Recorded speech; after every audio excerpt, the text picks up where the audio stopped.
Hello, everyone. Welcome to the stream. It's Courtney Love here. Hope you had a wonderful Thursday. Hearts in the chat. Jack, thank you for being here. Get on screen right now. Hey, everybody. It's me. This is a talk show I like to call Braving New Worlds. I've been doing it with a lot of the guests that I've had since I started the stream back in September. People who I think are doing amazing things in their own creative industry, and by doing so are creating new worlds and existences for us to live in. I'm going to check the levels a little bit just to see. I think that's good. Background music's good. All right. Tonight we're going to be speaking to Sam from Baseball Gregg. The first time I listened to Baseball Gregg was from a friend of the stream who showed it to me via music video. It was for a song called Pneumatic Girl, and I thought what I was watching was very, it was an exaltation, and also what I was listening to. It is a pop group. They make a fantastic pop music, so I'm more than honored to have Sam on the show to talk to us about how the band came together, and some of their creative inspiration as well. If you throw up Sam in the chat, so if you throw !Sam, you'll get a link to Baseball Gregg's latest music, which is a collaboration with Boy Romeo called Indoors. So without further ado, let me introduce Sam. Sam, welcome to Twitch. Hi. How you doing tonight? I'm doing pretty good. You checked the levels on your mic or my mic. Does it sound good? Should I turn it up or down at all? It's good on my monitor. But if anybody in the chat thinks we can change those levels, feel free to give us a shout. Awesome. I'm Sam. I play in the band Baseball Gregg. We've been a band now for, I think, almost 6, maybe 7 years. And yeah, we started. I did like a study abroad program where I went to Bologna, Italy. And I made a really good friend there. His name's Luca. And like the last couple months while I was there, we decided to record just an EP together. So we wrote some songs and we hung out in his apartment and recorded it. And, you know, that was kind of the end goal, was to record an EP. And then we just kept going. Even though I came back to California and he stayed in Italy, and we just, after that, he was able to come to California like a year later. We recorded our first album, and we've always just kind of like made it continue to work. And now it's become like one of the most important things in my life. So yeah, it just kind of grew like naturally from this very difficult like international relationship kind of. That's incredible to know that it was a collaboration that occurred overseas and then still exists to this day, from being far away and then coming back. So yeah, I guess some like turbulences, but yeah, it's also incredible. And it makes me think, was the environment feeding your creativity at the time, being in this? Well, what is it, your first time in Bologna? Yeah, the first, when we recorded our first EP, yeah, I had been living there for like, I lived there like a total of 10 months. And we started recording everything after like 8 months of me being there. Yeah, I mean, it was definitely like shaped by that experience. I had played in a band before, like in high school, with some of my really good friends. Actually, Boy Romeo, John from Boy Romeo, was the bass player in like the first band I ever played in. So we have a history of like being creative and making music together. And then I kind of like went to Italy and I didn't have any instruments. Luca like gave me a guitar to borrow for like after when I first met him. And so I made all of the songs, or all the songs I wrote, all the parts I wrote for them were like written on a guitar that he had given me. And I mean, yeah, they were definitely shaped by like being in a new place and trying to figure out like my own creative space in a new, being outside of like a band that I was already in, you know, like finding new kind of like how you said, making new worlds. It was like a new world for me, and yeah, I think that was a big part of it. That's awesome. And where do you think your interest in instrumentation, creating music, really came from, or at least like what brought you towards the production side of things? I know everyone has different relationships with music, how they grow to appreciate it. Um, but where does it begin for you? Um, yeah, probably. I remember being like a 14-year-old and a 15-year-old, and like I didn't really even know how to play guitar, like in a technical sense. I would just pick it up and like play stuff and put my fingers. I thought it sounded good. And then I remember just like having a desktop computer with like a built-in microphone and just like recording just like guitar loops and then singing over them and being really embarrassed to sing. Like I didn't want my family to hear me, so I would like get like really close to the mic and like whisper and like and then but I would do it like pretty regularly. Sorry, my dogs are barking. Totally fine. That's like probably where my interest in production started, and that probably is the aspect of music that really like always drew me in. I like live music a lot too, and I love like playing shows, but I always felt like really fascinated by like recordings. Recordings in the live sense, or just what do you mean by recordings? It just seems like a more of an abstract word Yeah, for. yeah, that's true. I guess just like the like production and the recording process, like Oh, I see. or it feels very like there's live music where serves its own purpose that I think is wonderful, where like people meet up together and listen to the thing being created like right in front of them. And then there's like the recording process, which to me feels almost more like it's like making one thing, spending a lot of time and putting a lot of energy into like one thing that then will like go on in perpetuity, which I think is just an interesting aspect of it. Like the Absolutely. recording will always stay there. Right. Yeah, sort of permanence. Um, can I ask? And I don't know if this is tough for you to answer, but what did it feel like to take away the live aspect of the music that you and Luca made together? From the Yeah, it pandemic felt in that sense. right. Yeah. It felt difficult. I feel like my personal journey with live music was like secondary.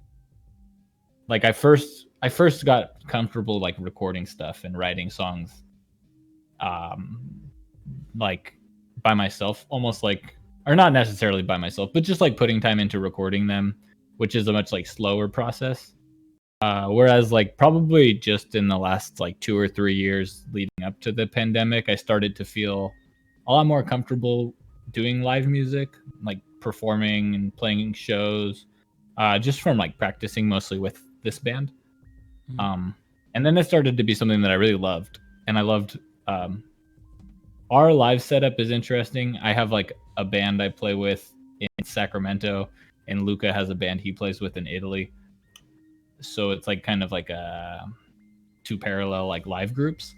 But I've grown to like really love the people I play with, and it's it's been hard. It's been hard not playing with them and not having that outlet, and also playing with them. I feel like drives me to become just a better all around musician and like really like want to step up the level of like songwriting and musicianship in the songs.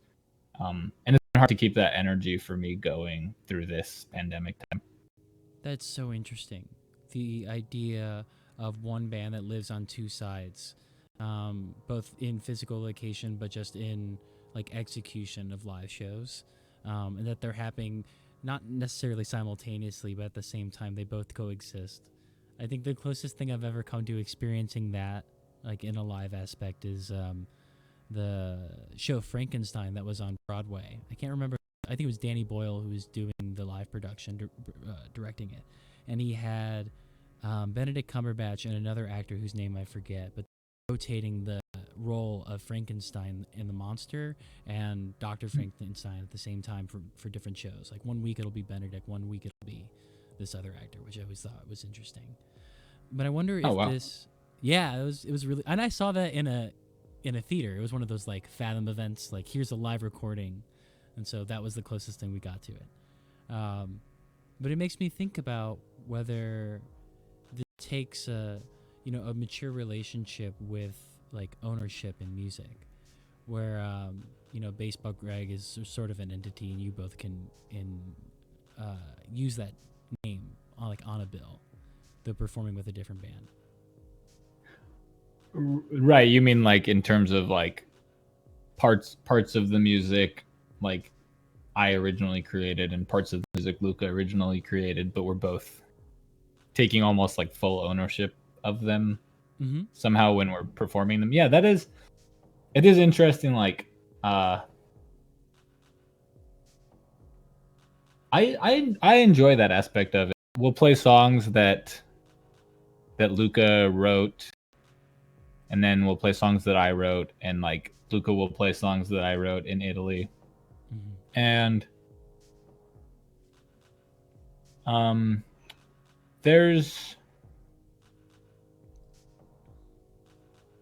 I like there's something that I like about not or about how like that collaboration has let me almost like give up that kind of like pride that goes into music. Like I think when I was younger I would like make songs and then feel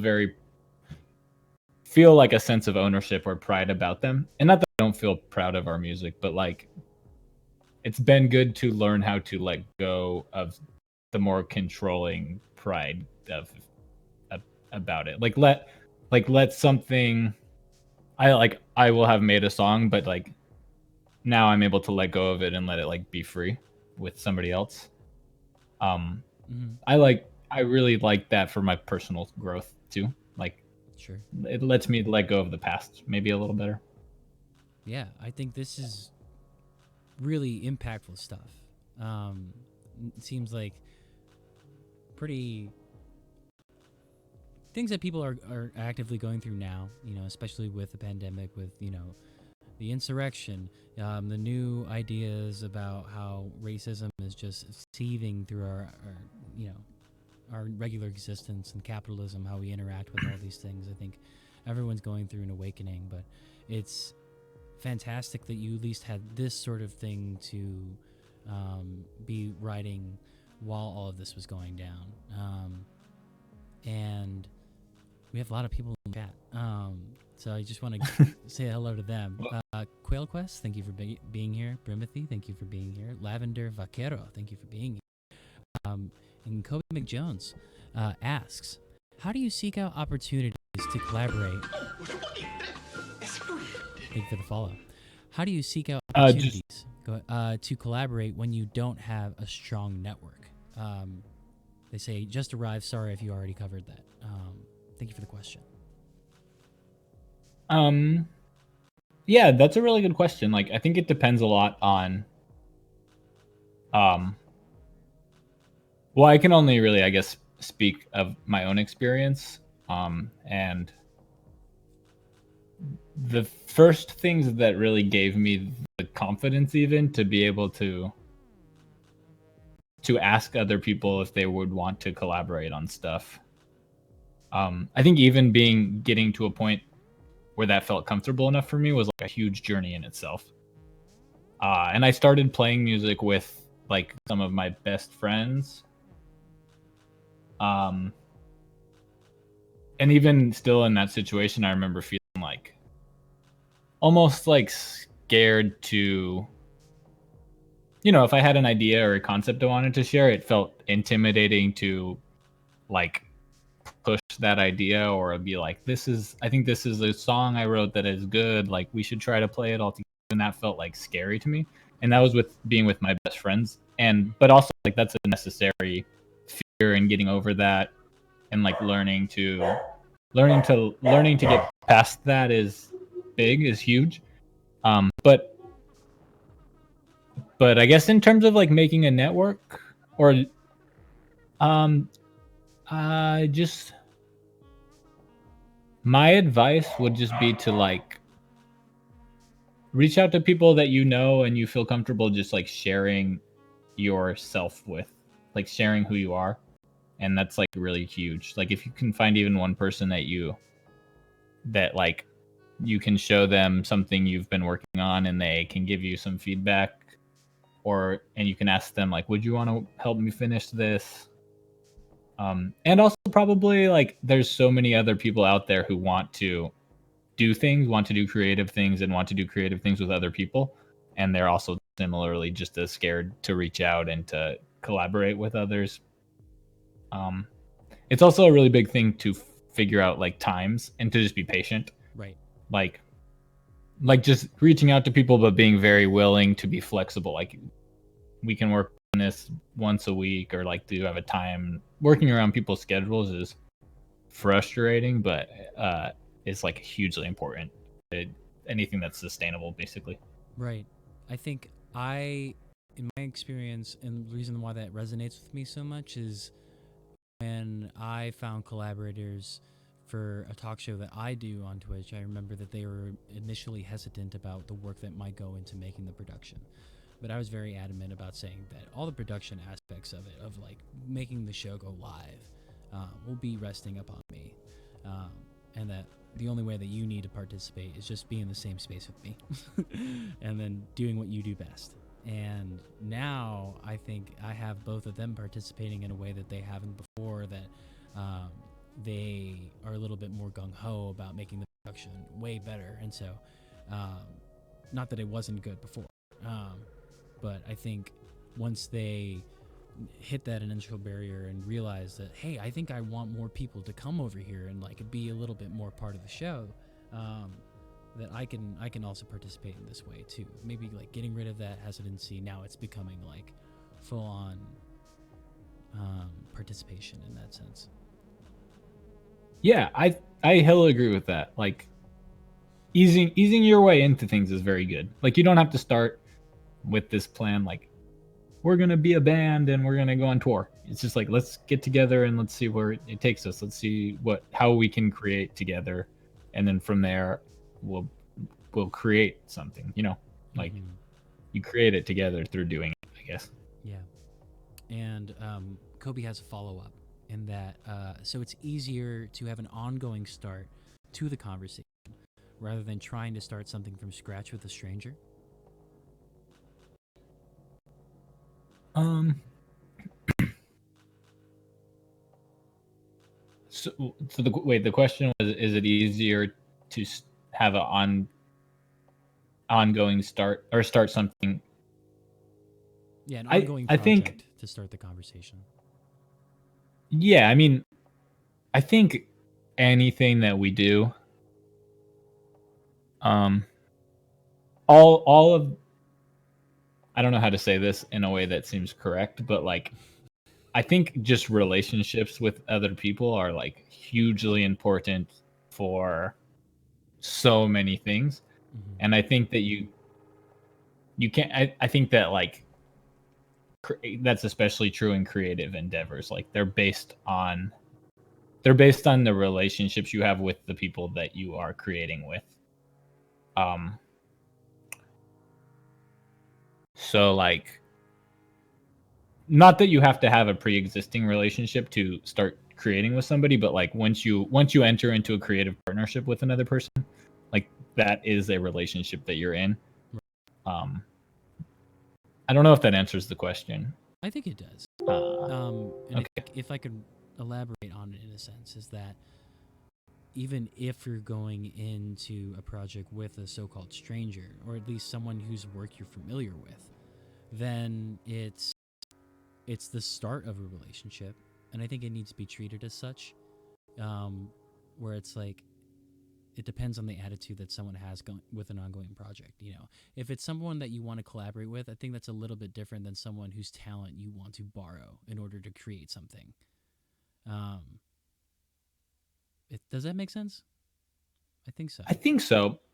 And I think that we've um our last album that we put out before So before we put out an EP indoors in December with Boy Romeo, Mm. but then before that we put out an album called Calendar, and like me and Luca decided kind of like with that album we would like to.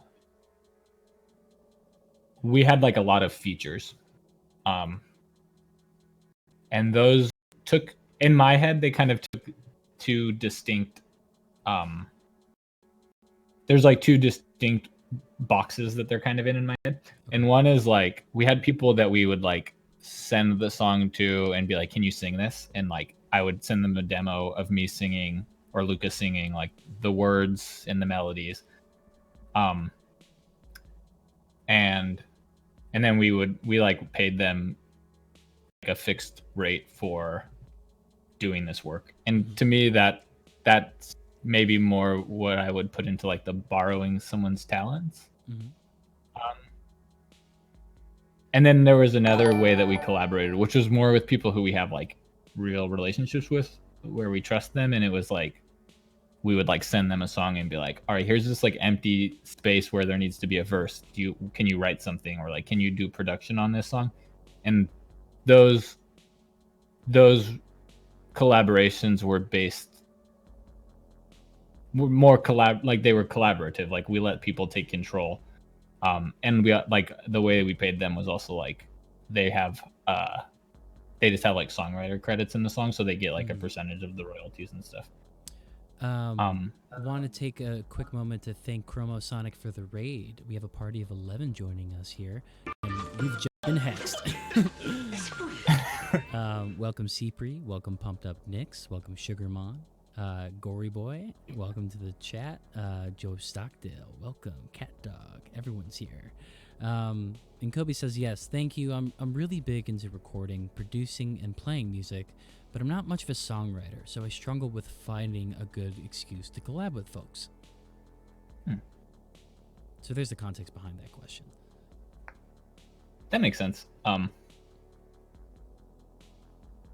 I don't know how, if you go to like, obviously not now, but I don't know where you live or what the local scene is like or anything, but like you could also just find people at open mic nights and be like, hey, I want to produce a song for you. That could work. Yeah. Also, I don't know. Joe, have a wonderful night. Thank you for stopping by. And Lavender Vaquero, thank you so much for the follow. Really appreciate that. I'd like to ask some questions about yourself and some of your creative interests and some of your inspirations. What are the sort of projects you work on that aren't musically inclined? Well, this last year I lost my job when the pandemic started. I was a substitute teacher. Luckily, I right before that moved into my parents' house, and I planned on being here for like a month or two, but then the pandemic happened, and I'm still here. So which is fine. It's actually ended up being a blessing, but it's also given me like tons of time. Same. To do like whatever. I've gotten really into painting this year. Lovely. Yeah, I got some watercolors and have just painted a lot. And like I started out pretty shitty and now I think I'm pretty good. Not to toot my own horn, but like no, I've gotten a lot better. Like that's great. Yeah, it's like, and it's cool. It's fun. I also have read a lot, and recently I've been trying to get more into like community organizing stuff. It's like kind of new territory for me, but it's important work, I think, and similar kind of to like music stuff, because a lot of DIY music stuff is just like making it happen and setting shows up and just like figuring out how to do it. And I've kind of realized like I'm trying to set up like a community meal right now. Wow. And it's kind of the same thing. You just like call people and find a space, and then I made a flyer, and it felt like I was making a show flyer. So nice. trying to take my skills and other places, I guess. That's great. And it feels like the perfect time to ask this question from Lavender Vaquero. What is the piece of work that you feel most proud of? Like the song, I guess this or is a very general question. So I guess it could be anything that you would consider work. But you can, yeah, whatever is easier. Anything. Lavender Paqueta says, anything. An I made this song essay. called I made this song called Pleasure and Pain that is really intense to me, but also, um, I might have to say that. I think it's like, it's, it's really like lyrically intense to me because it's also kind of very personal and just about like hella bad depression. But, um, I don't know. I think I'd maybe say that. It's great. It's awesome. Since you bring up depression, I'm wondering what are the sort of resources or practices that you use to keep yourself healthy, both mentally and physically? Yeah, that's been even connected to the last question you asked. That's like been a huge.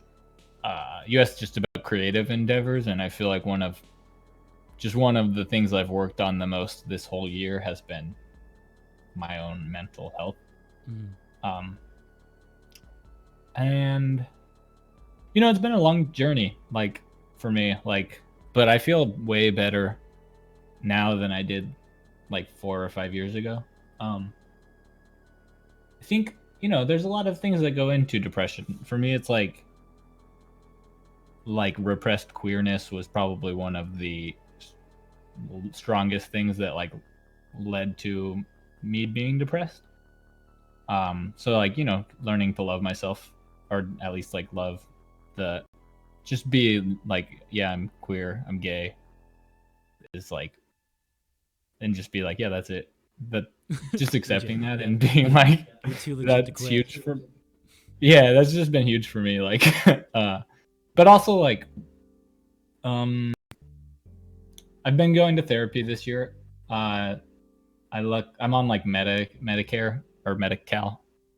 I'm on Medi-Cal and they give me free therapy, which is tight. Excellent. Um, and that's been super helpful. Roger, my therapist, he's awesome. Was this your first foray into therapy? I like was able to do a little bit before. I was like in grad school for a second, for like 1 quarter, and they had like a therapy thing with them, but then I dropped out. Okay. So I couldn't do that anymore. This is like the first extended thing that I've done where I've gotten to like build a relationship with a therapist and like trust them. And he's cool. He does a lot of stuff like I feel like just being online, you get like that a lot of those like weird like snippets of therapy, like like tweet therapy kind of shit. Yes. Which is awesome. But one thing that I really got out of therapy that I didn't get out of that was he like talks a lot about like where I feel my feelings like in my body. And that's like been, I'm like, whoa, that's tight. Like it helps me to you just feel them, and then I'm like, oh yeah, it feels healthier or something. I've been loving it. That's great. I love that you found that. I got to that point. Lito, have a good one. Have a good. Thanks for stopping by. I really appreciate that. I was able to accomplish that, like knowing where things move inside my body when I allowed my mind to rest a bit. It's funny, Eat Your AVI is David Lynch and Angelo Badalamenti, who I only actually found out about until after I got a scholarship from the David Lynch Foundation. I wasn't familiar with David Lynch's work. Oh my God. Until after I got a scholarship from his foundation to start doing transcendental meditation.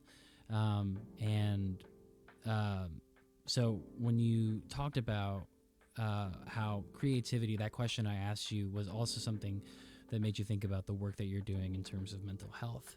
I feel like transcendental meditation, while it is helping me with my health and my mental health, it's also allowed me to do this sort of creative rehabilitation, making projects that I'm doing not so much for like the better, I guess, like doing it for the betterment of myself as an artist, but also not something for exposure. Something that I I enjoy doing and participating in. Um, I definitely needed a resource to do that, and I think meditation was definitely something for that. So, is there something that has allowed you to redefine what your relationship to creativity was, or do you think you've maintained the same sort of relationship with producing and creating projects? I feel like that has changed for me like every couple years. Mm. Like it's um like like even for, like my whole life since I started recording stuff, like, and maybe like it's certain things have come back and gone out, but it's never been like I've never had like one way where I even approach what recording or what music means to me. I feel like that's constantly in flux. Um,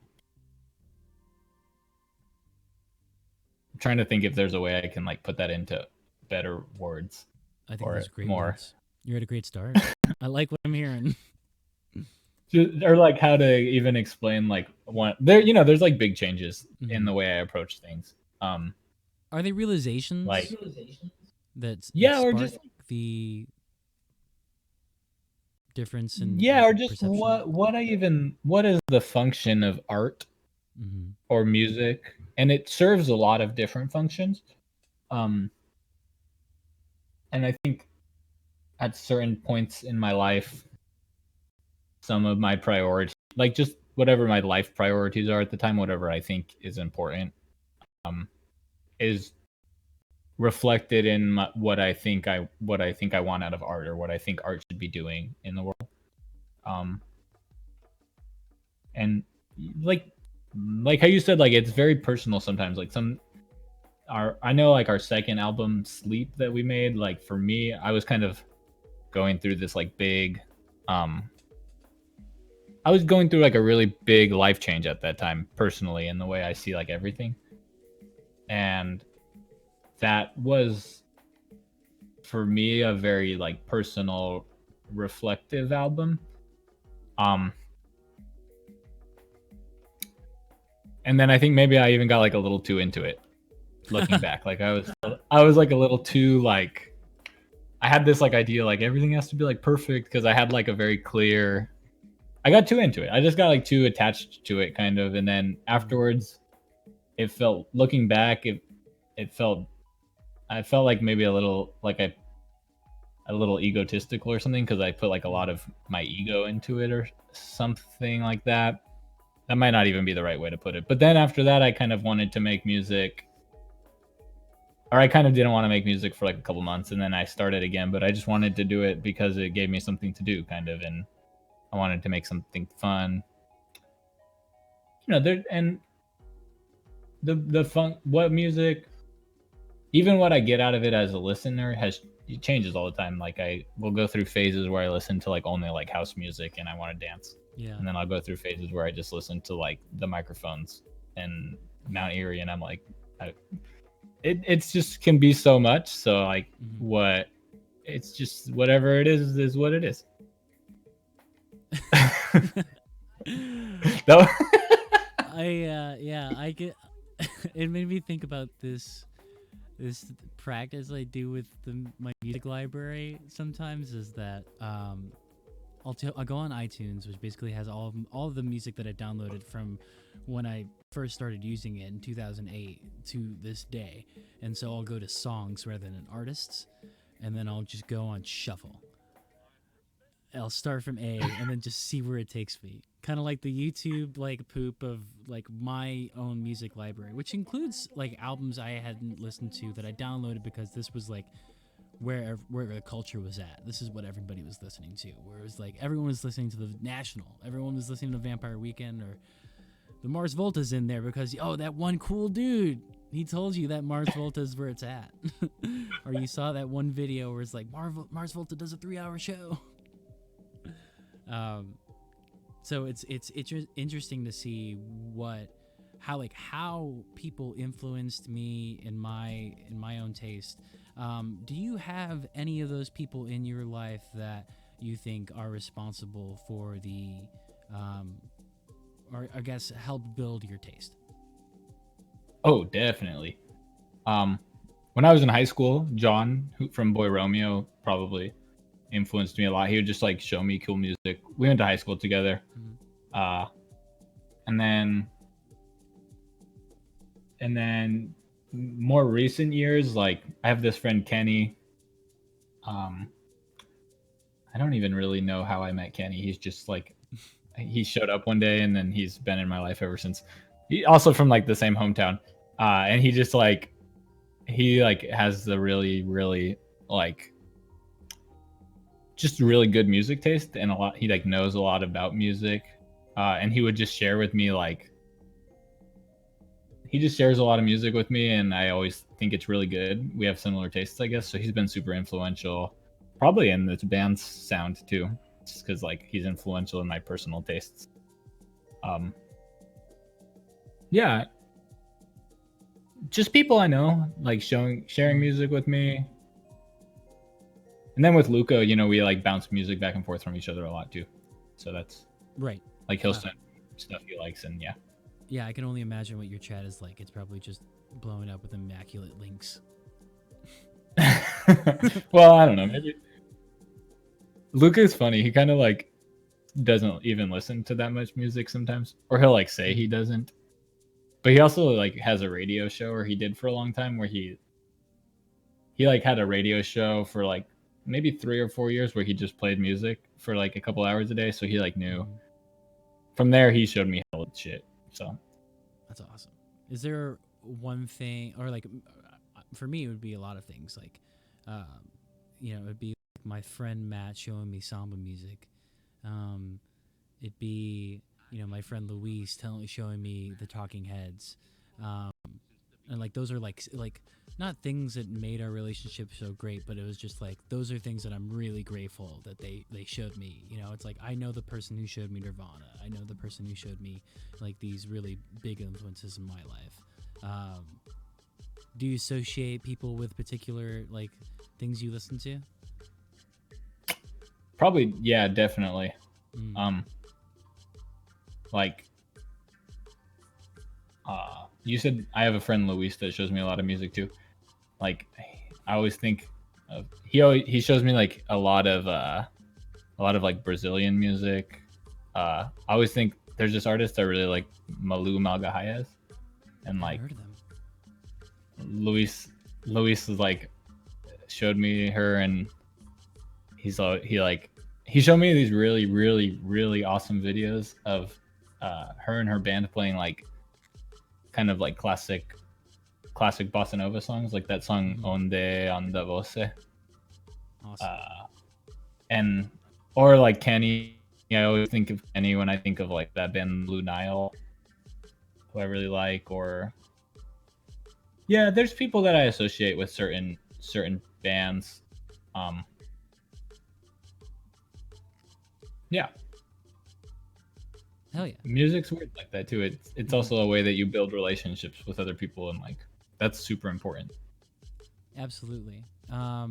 Has there been any sort of relationships from people who found your music that you, um, I guess the straightforward question is like, did any of your fans become real life friends? Uh, I guess you could even say like, so my friend Cooper, he plays keyboard in baseball. Greg, Mm-hmm. he plays in the band Mediocre Cafe from Sacramento, but I met him through playing shows. He played just like in Sacramento. I think I don't really remember exactly, but he like came up to me after a show and said he liked our music a lot, and then we needed a keyboard player a couple months later, and I'd seen him play, and so he became the keyboard player in our band, and now I'm like really super good friends with Cooper. So that in a way is yeah, like he was a fan and then he became a really good friend. I don't know if there's any other examples. There's like people I'm especially this last year I'm just like on the internet all day. So there's like people that'll just follow me on Twitter or follow us on Twitter, and then I'll just like keep interacting with them, and we're internet friends now. But which is that's friendship. That's still friendship. I still like them, and even though I don't know them. Yeah. Yeah, and that's the sort of thing that I experience almost every day with Discord. And so I'd love to get your initial reaction to moving from social networking, where it was basically just absorbing things and perhaps maybe throwing something into the pile, where it's like now it's like, well, we're in Double Libra's Discord, so we're interacting pretty regularly with some really hard hitting stuff. Right. um, and there's always a new topic in there. So yeah, what's your impression of Discord? That's like the first time I've really used it. Um, I like signed up for a couple Discords maybe like a year or so ago. Mhm. And I kind of just like clicked around on them. Some of my like friends from my hometown who have moved away made one, and I'm in like the UMA one. That's like the music union, the union for musicians and allied workers. I think I'm in one that like Arca started, Oh wow. but I never really paid attention to them.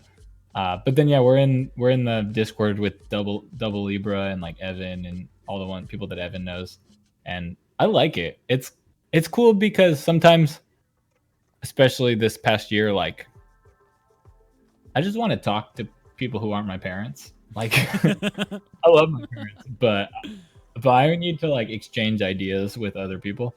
Mhm. And Discord feels like a better platform to, actually like there's like a specific place where it's like we're going to talk about this thing.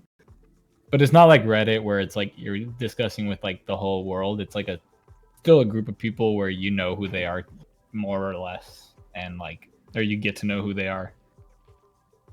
But Yeah. you can like talk like, if you go on Twitter and you type like a thread of like 6 tweets wanting to talk about like NFTs or whatever, like, Right. and have it not just be like that.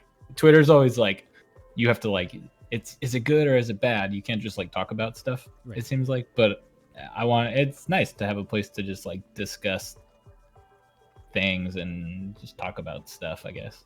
Yeah, I think there's a little bit of it feels a little bit safer, in that what you're doing isn't necessarily like broadcasting it to the entire world, or like not everybody else is necessarily able to see it, but it's like it's good people who know other good people, hoping that we're all good people, and then Yeah. sharing ideas in that space. And I think it feels very safe, in my experience anyway. It does. Yeah, and it feels like you're allowed to like to just be kind of like nerdy or something, or like be really, really in get really in depth on like a niche topic or something. Yes. It's funny you mentioned, yeah, that, because me and Evan, uh, we were mods for this Facebook group that we were running called A Group for Posting Earnest Things. And it was exactly that. It was a place where you could post the things that you like unironically that seem very embarrassing, that only people would like ironically. Like, I'm gonna post a bunch of like Panic at the Disco songs that I like, or be like, hey, I really think this was one comic book is out there. I really like it. And I think that space eventually evolved into something where people started talking about their own mental health and sort of trauma that they went through. And I think it was one thing to allow, or like to share that with all of us, knowing that we weren't going to say it to anybody else because it was a closed group. But then there was another thing too where you didn't feel safe putting that in your own timeline, which I think is wild. And that you curate a following or a sort of friendship on different websites. There's your LinkedIn circles, there's your Twitch followers, there's your Facebook friends, and then there's Discord, where it's like all you are is your ideas. Yeah, It's not like you but have they're a all profile. but Yeah. yeah, it is weird the different ways. Hold on one second. Mm-hmm. Uh, my mom made dinner and she's gonna bring me a plate. Oh, that's so nice. Uh, yeah, I'm excited. I'll be sure to Yeah, it is release you weird. soon so that you can eat too. Oh, I don't mind eating on camera. Or like, did you? How long is this supposed to last? Is there a It's thing? as long as you feel comfortable for. So I usually keep this open for 2 hours, and whenever they want to leave, you're more than welcome to leave. So, but Yeah. That's fine. I'm not embarrassed about eating on camera. I told my mom I have something to do today, so she doesn't expect me to eat dinner with them. Oh, it's so Uh, nice. But it's normally eating dinner with your mom and dad or your parents. not always, Mm, but it's like it's the kind of thing where like if it's not like my mom is like gonna be like you have to eat dinner with us, but if we're all free, we do. nice. I love it. Yeah. I feel like I'm not watching enough movies with my mom because I do make a lot of time for the stream anyway. Yeah, it's important to have your own space though too. Yeah, definitely. And that's something that's exciting for me too. The new horizons that are here because not only did that new Stimmy drop, it's also payday. So technically, I could be out of debt, but let's put that shit into savings. What's for Din Hell Din? yeah. She made some chicken. I'm gonna turn the light on because it's getting dark. The sun is setting here. That's right. I But forgot the sun was still up over there. she made this like chicken and some salad, which looks hella good. Ooh, it looks so good, especially in that light. Oh, thank you. Thanks, mom. So wholesome. Cool. Lavender Vaquetta is like, eat dinner. Yum yum. Lots of yum yums in the chat. Throw some noms in the chat. It's good. If anyone has any in dinner, I highly recommend dinner. Yeah, dinner's great. Oh man. Have you ever seen My Cousin Vinny? No, I haven't. Film with Joe Pesci, Marissa Tomei. They go into a diner and it's one joke that just doesn't make sense in the film. It's very like this would totally make sense in a sketch comedy troupe or anything like that, because they had been working with the fact that this is like a lawyer who's doing his first case trying to get his cousin out of a murder rap. But they get into this diner and the menu says 3 options: breakfast, lunch, and dinner. And then they look at each other and they're like, breakfast? Yeah, breakfast.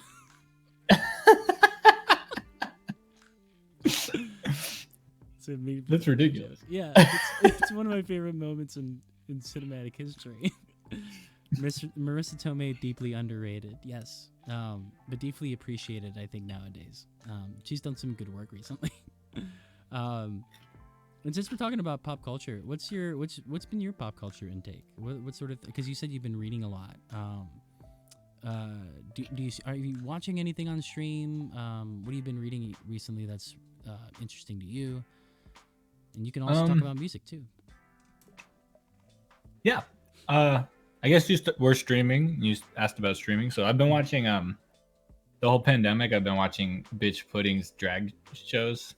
Yes. Have you seen Amazing any streamer of those? as well. Yeah. I'd never really like gotten on Twitch much before this year, and I still don't. And I kind of haven't been watching as much recently. But it was like me and some of my friends every Friday, especially during the beginning of the pandemic, we would like all hop on a Google Hangout thing and then watch the digital drag show. Nice. And it was just like fun. And yeah, I love Bitch Pudding. She's great. Amazing. She's really good at Dead by Daylight. Oh, I haven't really watched her play video games that much. Mm-hmm. Yeah, I found out about her from a friend who was doing a Twitch marathon of drag performances called Oaklash, and Bitch Pudding was part of it. I loved it. It was. I just like missed drag. They used to do it every Thursday at like the one gay bar near here. And they haven't been able to do that. So. Did you participate in drag it's such like a lot? What did you say? Did you participate in drag a lot? I don't like do it, but I love watching other people do drag. It's like I think it's a really beautiful art form. It might be something you might want to try once the pandemic's over. I did it maybe a couple times, and without the guidance of a drag queen to help me do all my makeup and stuff, it was really thrilling to put a look together my own. And that's tight. Yeah, I did it at a Twin Peaks drag show that was here in Chicago. Awesome. So it was really good. Wait, so did you do makeup or no? Yeah. I did makeup. I have this nice this wig. I forget her name. I think it's an Elizabeth. It's a really nice brunette wig. I was basically Josie from Twin Peaks with my little diner outfit. That's awesome. Quillquest asks, okay, but drag name though? Well, you probably know. You already actually know what it is. It's Courtney Love. Courtney Love is my drag name, and that's my name. That's on good. Twitch. Yeah. I don't know. I don't know if the question was for me or not, but I don't have one. I can't think of one. Oh, we can go. Chat, I'm gonna give you the job of naming Sam's drag queen name. Yes, please do. I did when I was younger. I have 2 older sisters, and when I was younger, my sisters used to dress me up. I don't know if in drag they would dress me up in drag, or they put like dresses on me, and one time they I don't know. They used to do that to me a lot when I was younger, or I used to like dress up in drag when I was like a kid, but then I kind of stopped and I haven't gotten back into it. It might be cool. Yeah. I think the makeup is fascinating. Yes. That's like, I've luckily gotten to that part of TikTok where it's makeup drag tutorials. It took a while, but finally I'm there. I tried to download TikTok, and I did not get anything good on there. And I scrolled for like 2 hours, and I couldn't. And the people who regularly use TikTok, they I think it's like a sign of accomplishment where it's like, yo, what's your TikTok usage? Oh, I'm about 6 hours. And to think that some people are actually paid, to watch TikTok, and is damn, I want that job. Well, you can get paid to watch it. You mean like as like a content flagger either, or whatever? Yeah, so I guess like as like a content strategist, part of your job would probably be seeing what's like the TikTok trends. So you probably have to look at a lot of it. But I think there's a lot of people who probably have to watch it for just like keep us up with like data and stuff like that. Weird. Oh, that's so weird. What do you think is your relationship with internet apps, and has it changed at all? Because I know that there were a lot of like internal awakenings that were going on, but like I know I always find myself conflicted about how I use social media and getting my name out there. Who is the architect of the baseball Gregg social media accounts? Yeah, I have this relationship where I hate social media, but I also use it a lot. Or I don't hate it, but I think there's a lot of negative consequences to it, but I don't think that the solution is to opt out of it or whatever. If that makes sense. Yeah. I run the Twitter account kind of I would say Luca runs the Facebook and the Instagram. I think he's better at using social media as a tool or something, as a promotional tool and stuff. And I just want to go on there and shit post or yeah. That's that's the only thing I know how to do. But he keeps encouraging me to use the Instagram more. But I've never really like used Instagram that much, even like personally. So, and there's like all these followers on there, and like a lot of like the people that are on there that are interacting with us are like his friends in Italy. So it's weird because I feel like it's like his account, even though he's always telling me like, go on there, like use it more. I think he thinks like using social media as like a shit posting thing is probably like an okay, like as a band or something, which he's probably right. But for some reason, I'm just like very hesitant. It feels like I shouldn't be doing it. I don't know. Yeah.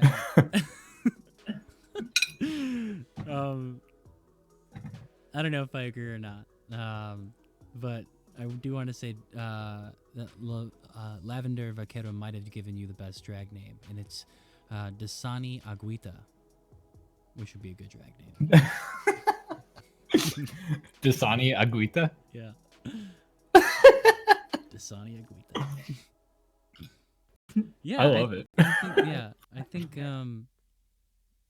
think the whole concept of like marketing behind a social account, which is supposed to be not, I don't guess it's not supposed to be anything, but is like an indication of who you want people to see, or at least like what you're using as a vehicle to interact with other people, is astounding. You know, because um, when you meet somebody, you can have a lot of different positions about what makes a person. You know, maybe their past actions, maybe what they do presently, or the way they carry themselves, um, in their sensibility. Um, but shit posting, and it's so much fun, and it gets you through some really tough times. I don't think it's an indication of like where a person's at. You know, yeah. I don't know. To me, it's like there's a really weird thing where like social media can give people or give anything like an illusion of success that's like I don't even want to say success, but like what it is you're like showing off like eternally or like just in the it's like just showing off that's okay kind of Mhm. like you post all your accomplishments or whatever. Um and that's fine. But also like I feel like sometimes people will approach especially like on Twitter, that's where I'm always like shit posting and shit. Mhm. And I just don't use it in like a way like that, I guess. Well, I do kind of, but people will just like follow me on there or something and I'll like follow them back.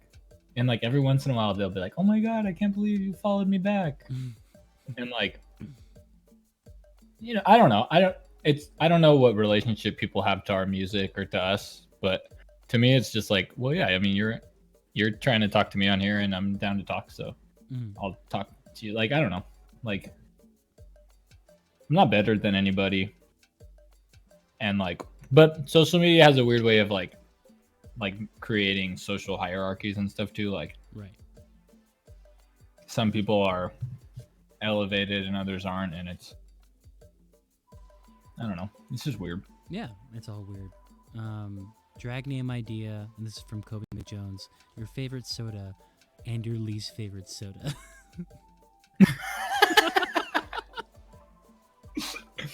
Um what's my favorite soda is either just grape soda or Dr. Pepper. Grape soda, Dr. Pepper. Well, those are both my favorite. So I Oh, need those my are both least favorite. favorite. Oh, okay. Well, I have to pick one. Well, Dr. I might Pepper's pick definitely grape the soda. first one. It's gonna be the first name. Yeah, because Dr. Pepper is like a good drag thing, better than grape. So we're gonna go with Dr. Pepper, and then my least favorite soda. Can I say like tonic water? Yeah, I guess. Is that a soda? It's carbonated beverage. So I'm Dr. Pepper tonic water. That's really good. Mine would be, what's my least favorite soda?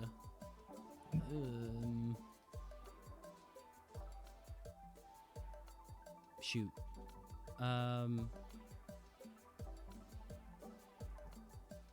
Maybe just because I always have it with tequila. I don't really have it by itself. Squirt. So that'd be my Squirt's least favorite. weird. And then my favorite would be Tab. I love Tab. I've never had Tab. Tab, when I can find it, is my favorite diet soda. It's a thing I started liking ironically, then started loving unironically. Hell so it'd yeah. be Tab Squirt. Do they still Tab the Squirt? That's a really good drag name. Or Squirt is perfect. Tabitha Squirt would be even better. Tabitha Squirt. Or Tabitha Squirts. Does anyone really know the difference between tonic water and club soda? I have no idea. Yeah, I do. What is it? Oh, it's the quinine. Quinine. Quinine? Quinine. I don't know how you pronounce it. Mhm. The Q thing that tastes gross. Yeah. I know that from the soda gun at work. Hell yeah. Yeah. Club soda is good. I would maybe call club soda my favorite soda above grape soda, but tonic water is the worst. Yeah. So it's maybe my drag name is Club Soda Tonic Water. That's really good, club soda. Yeah, the mouthfeel, 10 out of 10. Yeah. Hmm. So if we could backtrack to music for a second, I'd love to know about what sort of projects you got going on.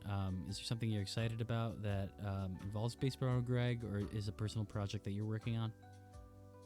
Um, Luca sent me a demo like a month ago of a song that I think is Hmm. beautiful. Uh, we kind of like burned through a lot of our catalog in the last year, Okay. or like not our catalog, but like we had a lot of songs like in the vault or whatever. Okay. And we're kind of dry right now, but I am working on a cover of a Beach Boys song.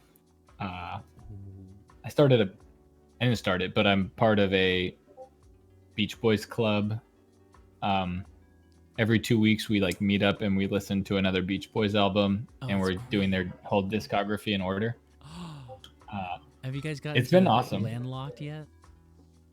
I don't think so. I Do don't you know when know. it came out? I don't know if where it fits on like their discography, but it's a B-side and rarities album, and on it they have a version of the song Big Sur that was released like um, not with the album that it came out on. But it's one of my favorite Beach Boys tracks, and it's so hard to find it. Like you can't really stream it. You Oh, have to well. like had the CD. So I think I got it off of LimeWire, and it's just still been in my Apple Music library since. Um, I'm gonna have to wait. What a song! I have to write this down. It's it's important called Big research. Sur. So there'll be, if you look it up on YouTube, it'll be one version which is the album version, and the other one which is the landlocked version. So I really love that. Okay, I'm writing it Lavender down. Vaquero says, "Hell yeah, Beach Boys Club. That sounds dope." But it's so like we started Beach Boys Club, Mhm.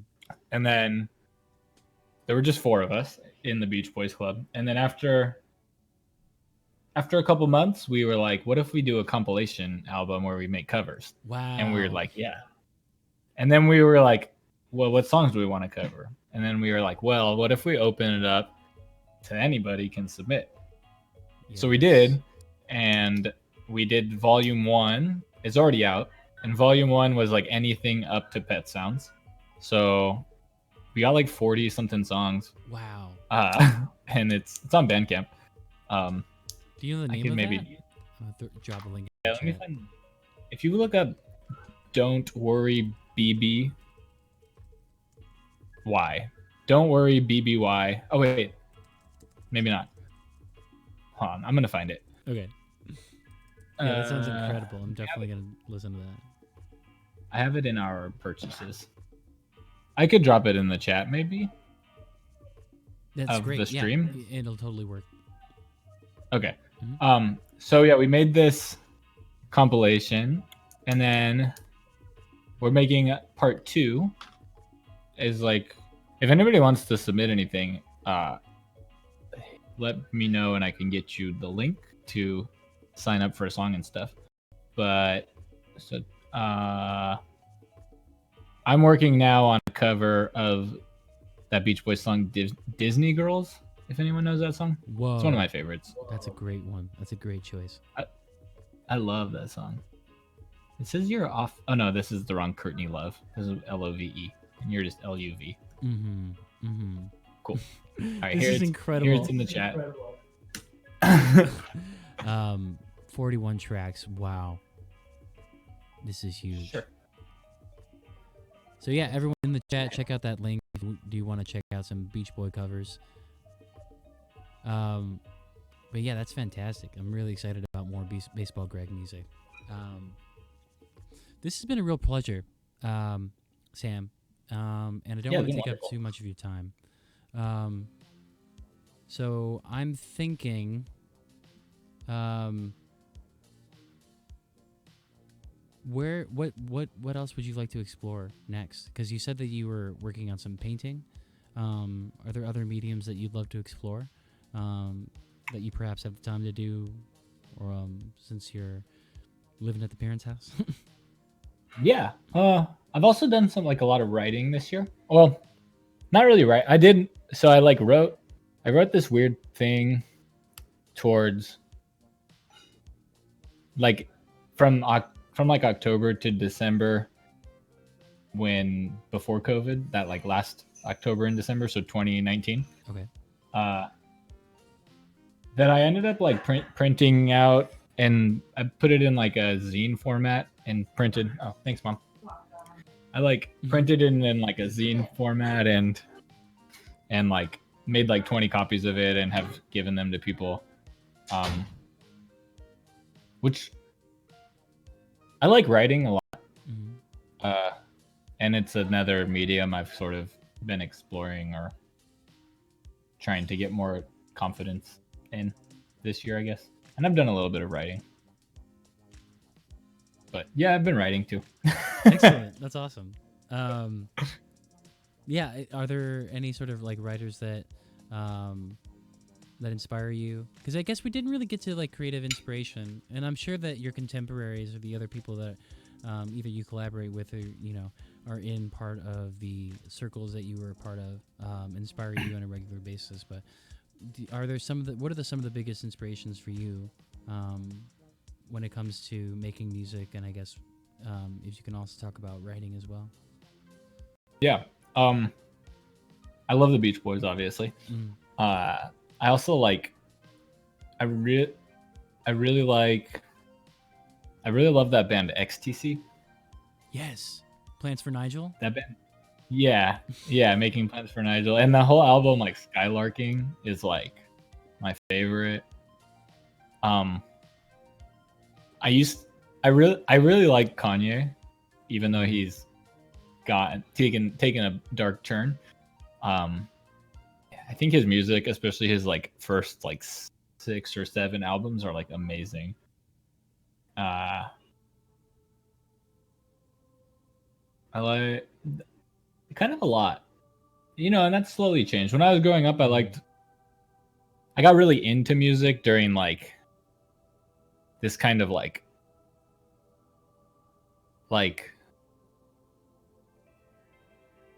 I don't know how to describe like that band like Woods and that band and like Kurt Vile were like starting out and being really big.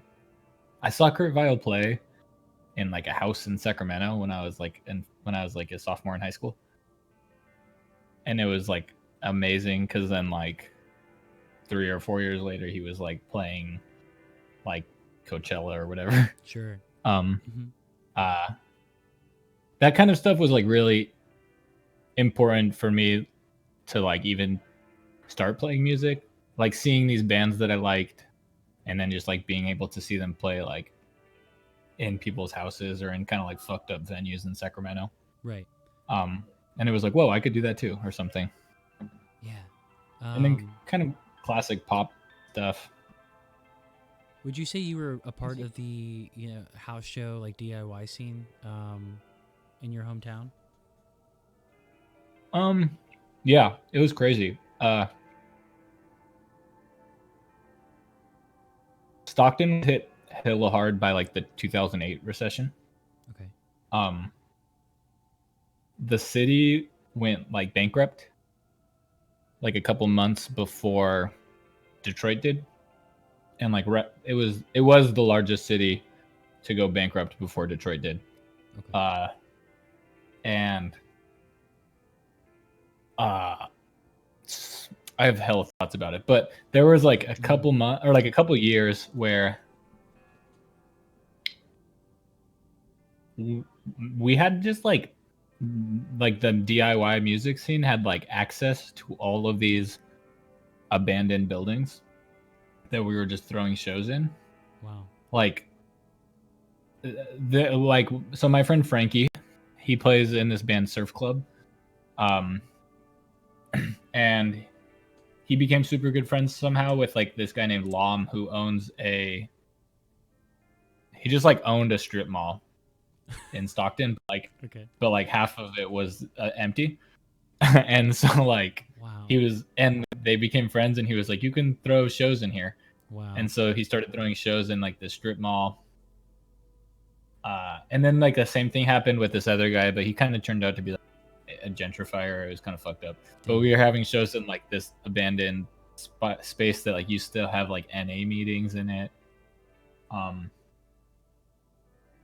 just yeah, that was like it was the kind of thing where if we wanted to do it, we had to make it happen, Right. and so like we did because we wanted to do it, kind of. Yeah, and it has that, beautiful aspect of coming out of crisis, or at least like the sort of things that are born out of crisis usually have. Well, to me, it's beautiful. It's the thing that I would call braving new worlds, where it's like Mhm. part of something's ending and you're creating something new out of it. So it seems amazing that those spaces were used in that way. And yeah, it seems like a really fun time. I always try to tap into um, the house scenes wherever I could go. I was lucky enough to meet individuals who were at least part of those DIY scenes. Um, and that's always something that you could tap into. That goes back to the first question that Kobe had asked, in terms of like finding those or making those sort of relationships that turn into collaborations. Um, would you agree that that's something that you can become a part of in order to become, I guess, part of a community?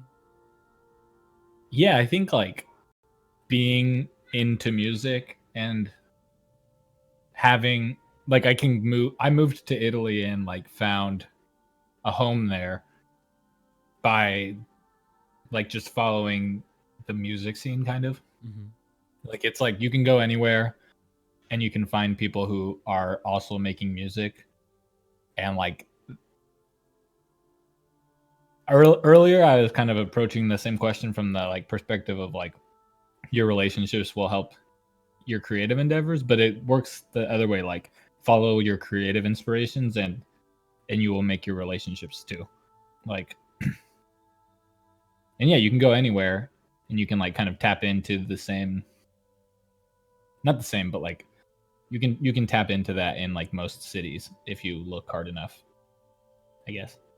Absolutely. I think those are great Which words is, for people to jump off from. But I guess as a final question, what are some words of advice for anybody who's a burgeoning musician?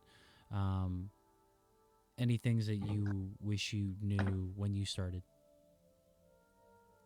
um yeah, I mean, I would be patient with myself. Mm. um you're not going to learn how to do everything all at once, but that's also okay. And you should also, be patient with yourself, but also have the confidence to know like it's okay to ask other people for help or for feedback, or you don't have to have like a perfect song, or you don't have to be a perfect musician to share. That's like not the point. The Mm-hmm. point is to make it, and the point is to share it, and the point is to live. The point is to live, and music is just like one part of your life. uh and it should be beneficial, and it shouldn't be. I don't know. That's it. That wasn't very clear, but that's It was great. it. I was writing it. I was writing that vibe. Be like, yes, yes. Can we get more? Sam, it's such a pleasure getting to know you. I hope that we can have more conversations like this, off Yeah. stream and Is both your on. Go ahead. is your name Kurt? I should have asked this earlier. It is Kurt. Hmm. Okay. Okay. It was very nice to meet you too, Kurt. Thank you. Have a wonderful weekend, but even a better life. Hey, And I same will to you. talk to you soon. Kobe says, "Thank you so much, Sam, for yeah. Just thank you so much."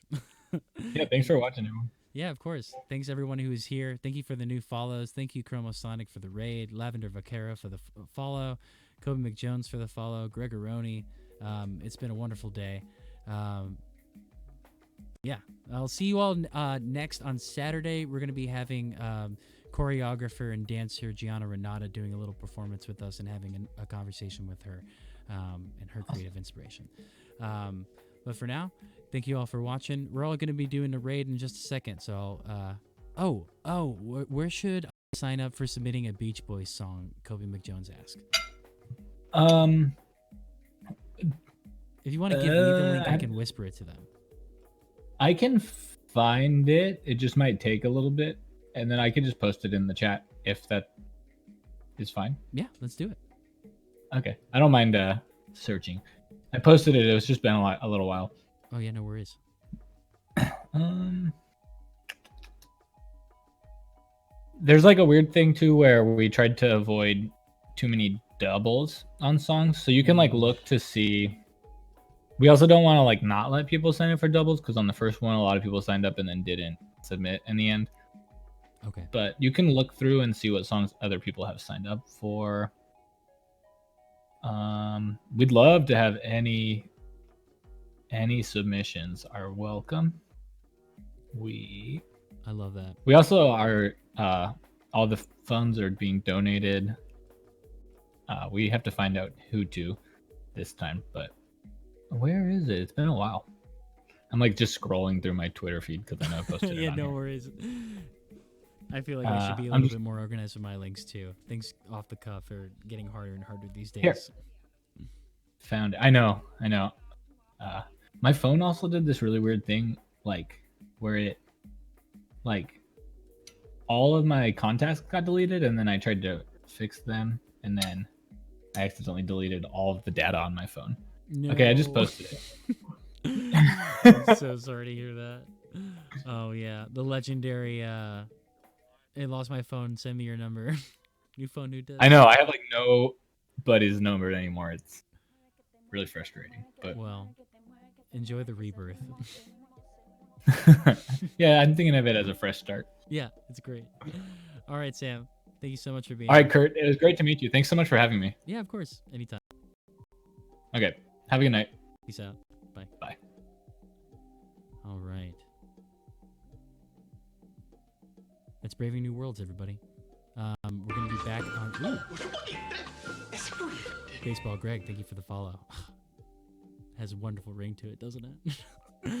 We're going to be back on Saturday, 7 p.m. No, actually 10 p.m. Central Time. Ooh, spooked ya. Nice one.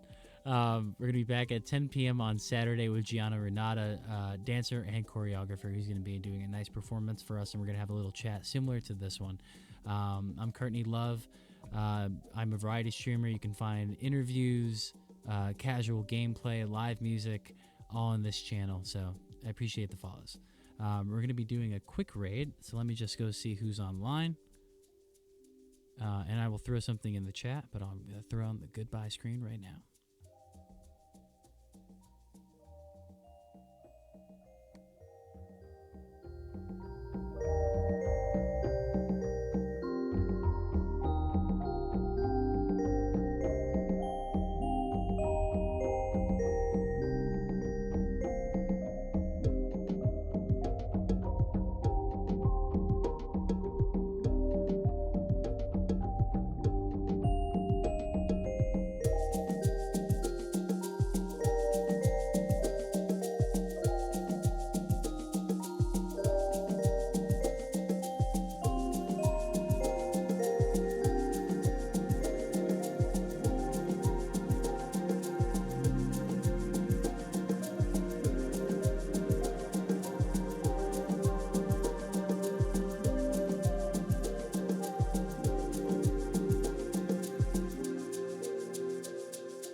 I shall discover the secret that man has been looking for since the beginning of time.